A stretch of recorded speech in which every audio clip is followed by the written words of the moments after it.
Valentine day کیا ہے؟ اس کے حوالے سے تاریخی اعتبار سے 2-3 واقعات مشہور ہے، لیکن جو سب سے زیادہ مشہور واقعہ ہے وہ ایک عیسائی پادری سینٹ ویلنٹائن کا ہے۔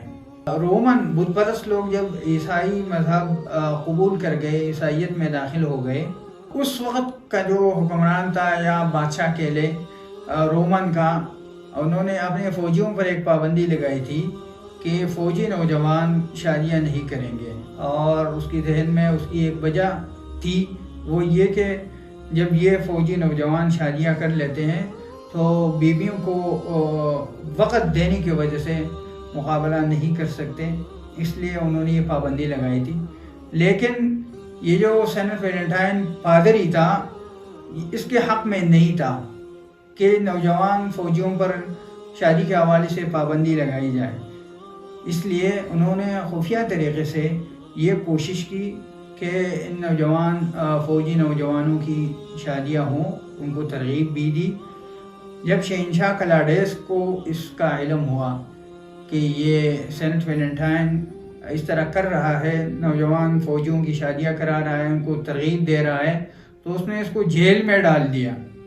جیل کے دوران جو جیلر تھا، اس کی بیٹی کے ساتھ اس کے تعلقات بن گئے، جو رفتہ رفتہ پیار و محبت اور عشق پر تمام ہوئے۔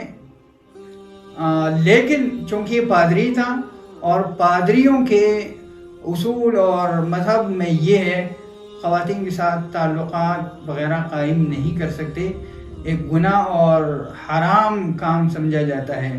شہنشاہ کلاڈیس کو جب اس بات کا علم ہوا کہ سینٹ ویلنٹائن نے اس طرح کی حرکت کی ہے، تو 2 باتیں اس کے سامنے رکھی۔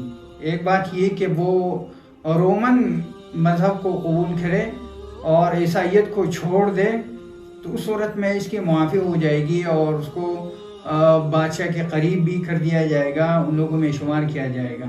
اگرچہ دیگر پادریوں نے اس کی سفارش بھی کر لی، وہ سفارش قبول نہیں کی گئی، اور اسی طرح اس نے عیسائیت سے بھی انکار نہیں کیا، اس کو چھوڑا نہیں۔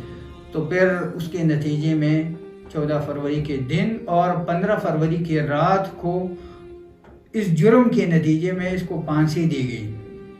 لہذا یہ جو 14 فروری کو ویلنٹائن ڈے منایا جاتا ہے، اس میں عشق وغیرہ کا اظہار کیا جاتا ہے، تو اس کی جڑ سینٹ ویلنٹائن پادری کی یہ کہانی ہے۔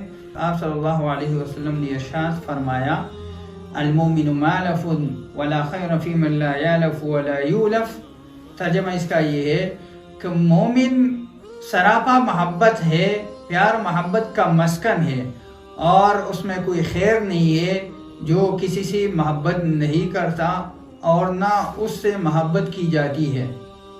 اب دیکھیے، اسلام نے نہیں کہ محبت کو جائز قرار دیا، بلکہ اس کی حوصلہ افزائی کی گئی ہے کہ اس مسلمان مومن میں کوئی خیر نہیں ہے جو نہ کسی سے محبت کرتا ہے اور نہ اس سے کوئی اور محبت کرتا ہے۔ لیکن یہ محبت کس سے کی جائے؟ شرعی حدود اس کے کیا ہیں؟ شریعت نے اس کے کیا حدود رکھے ہیں؟ تو خوب سمجھنا چاہیے کہ اجنبی لڑکیوں کے ساتھ محبت رچانا شریعت اس کی بالکل اجازت نہیں دیتی، یہ بالکل ناجائز ہے، حرام ہے۔ بندہ محبت کرے، اپنی بیوی کے ساتھ محبت کرے، اپنی بہن کے ساتھ، اور گھر میں جو بچیاں ہیں، اپنی بیٹیاں ہیں وغیرہ، ان کو سرخ پھول دے، کوئی قسم کا پھول دے، اس میں کوئی حرج نہیں ہے۔ تو ہمیں حدیث کی روح سے اپنے گھر والوں کے ساتھ اور ان لوگوں کے ساتھ محبت کا اظہار کرنا چاہیے جن کے ساتھ محبت کا اظہار کرنے کی شریعت نے اجازت دی ہے۔